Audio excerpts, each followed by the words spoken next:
主后2022年12月初6，每日圣安宫读经，超找失迷的羊。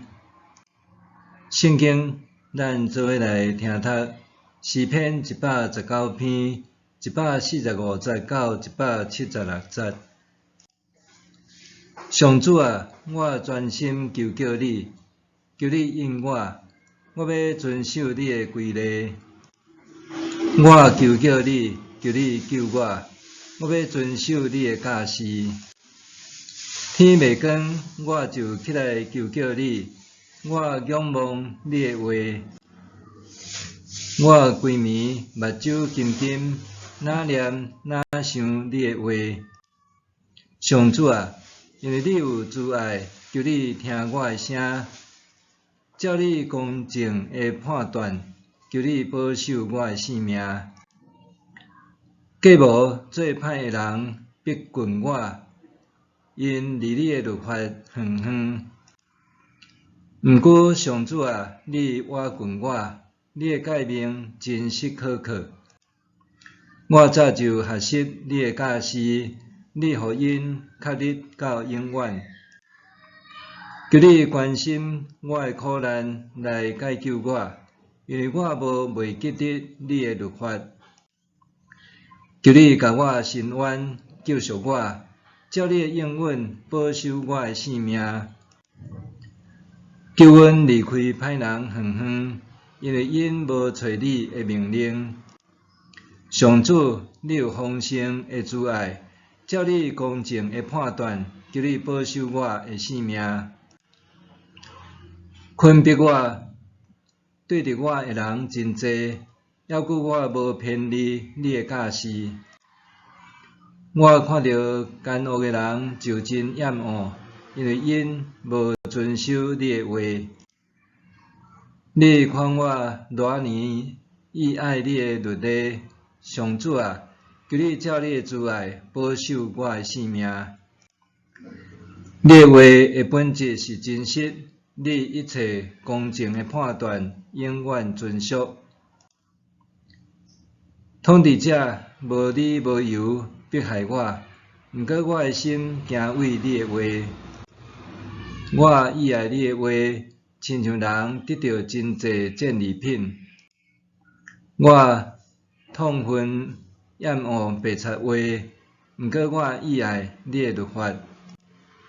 因为你公正的判断，我逐日7摆称赞你。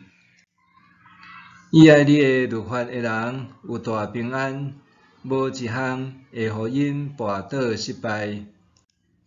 上主啊，我仰望你的救恩，遵行你的诫命。我的心有遵守你的教示，这话我非常意爱。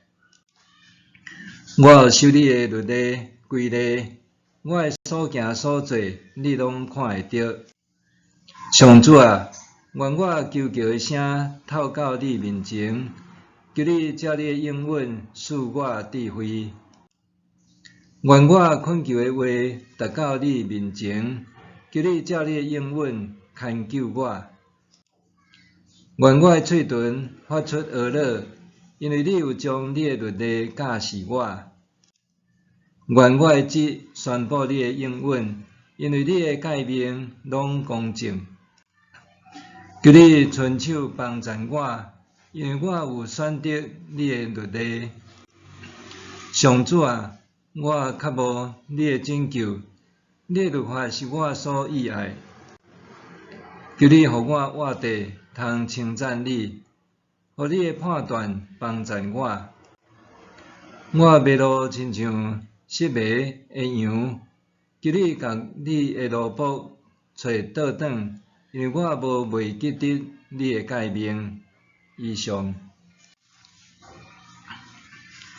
超找失迷的羊。2020年初，伫美国看到武汉肺炎新冠病毒大流行的新闻，主日拢和兄弟姊妹做伙关心疫情发展，上时阵加强防疫宣导。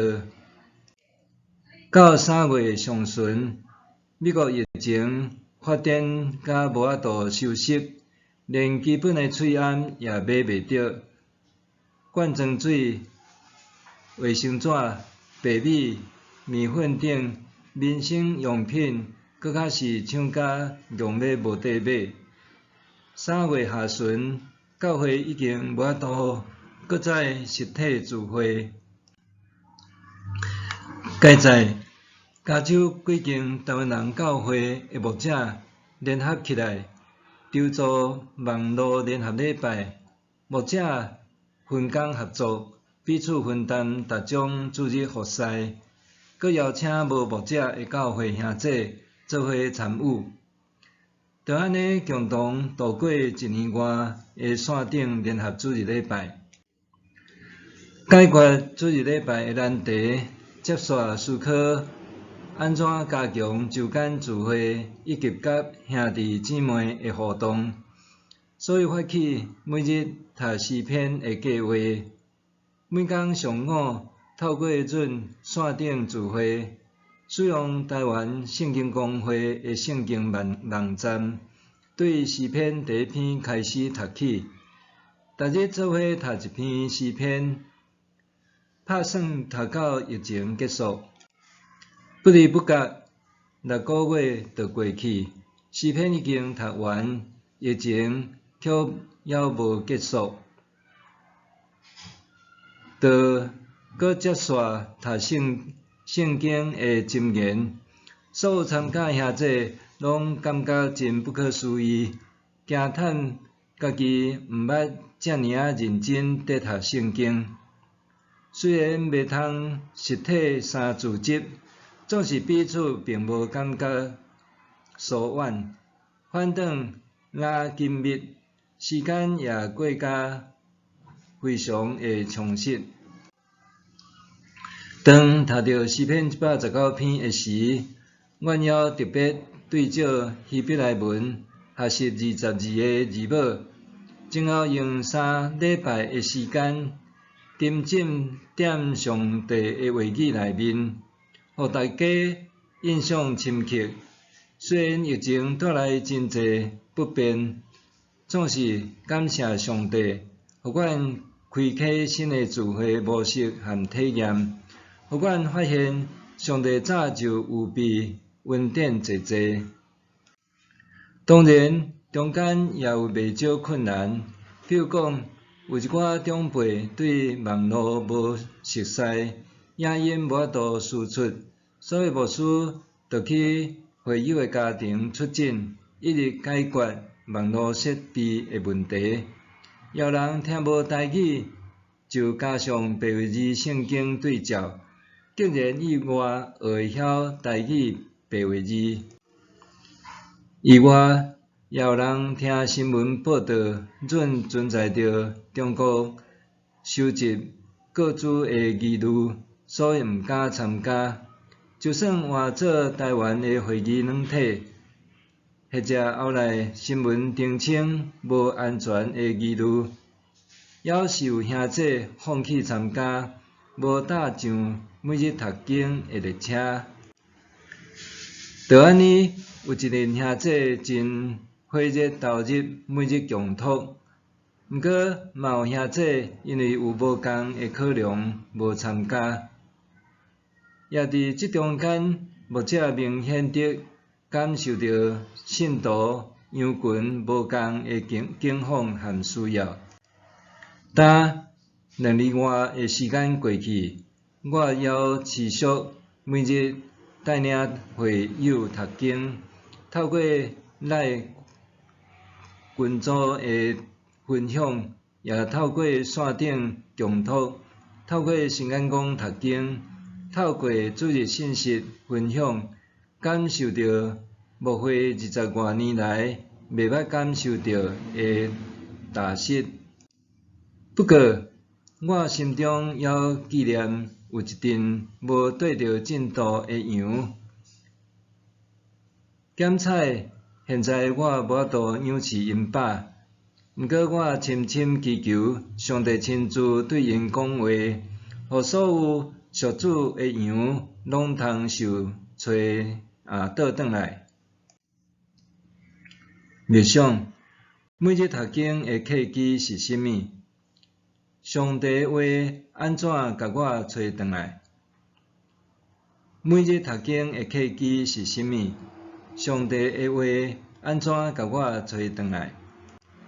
咱来祈祷，超找失迷羊仔的上帝，你的话亲像牧者的呼唤，引带我对混乱的世界，通知影方向，通甲你搁较亲近。